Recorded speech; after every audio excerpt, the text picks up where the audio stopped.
আঠাচিলা হৈছে 2.5 কোটিৰ mini stadium না স্যাৰ প্ৰায় 5 কোটি পৰা 5 কোটিৰে 5 কোটি টকাৰে মিনি ষ্টেডিয়াম আঠাচিলা কৰিছোঁ।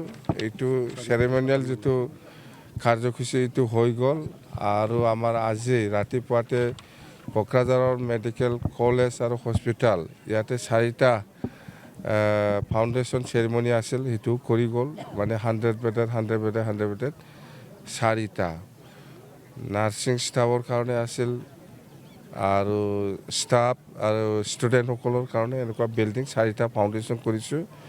ইয়াৰ পিছত আমাৰ এতিয়া আপোনালোকে যিটো জানিব বিচাৰি আছে, আজিলৈকেও বহুতে সুধি আছিল মোক এইবাৰ ইলেকশ্যনত BPFৰ দলৰ স্থিতি কেনেকুৱা, এলায়েন্স কেনেকুৱা, এইবিলাক গোটেই আমি অলপ 1 ঘণ্টামান পিছতে আমাৰ PMB মিটিং হ'ব হাউলিত, তাতে আমি আলোচনা কৰি পেলাই সকলোকে জনাই দিম। কোনে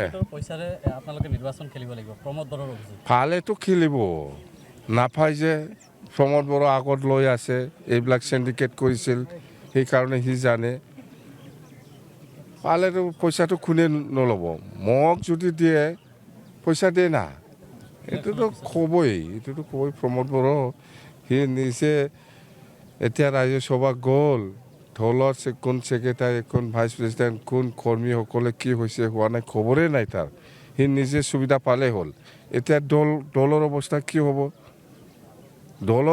কি হ'ব, সি নিজকে ভাবি পেলাই নিজৰ কাৰণে ভাবি পেলাই ৰাজ্য সভা গ'ল, এতিয়া দলৰ পজিশ্যনটো কি হ'ব। ইমান নেতা আছে, এইবাৰ ইলেকশ্যন কেনেকৈ খেলিব। আমিতো যেনিবা BJPৰ লগত NDA হিচাপে BJPয়ে যিহেতু নেতৃত্ব লয়, BJPৰ লগত আমি আলোচনা কৰি আছে, আমি কিমান চিট পাই নাপায় সেইটো আমি অতি সোনকালে ঠিক কৰিম। এতিয়া UPPলে চিট পাব না নাই এইটো ইহঁতৰ কথা, মোক সুধি কি লাভ আছে, সিহঁতৰ কথা। চলো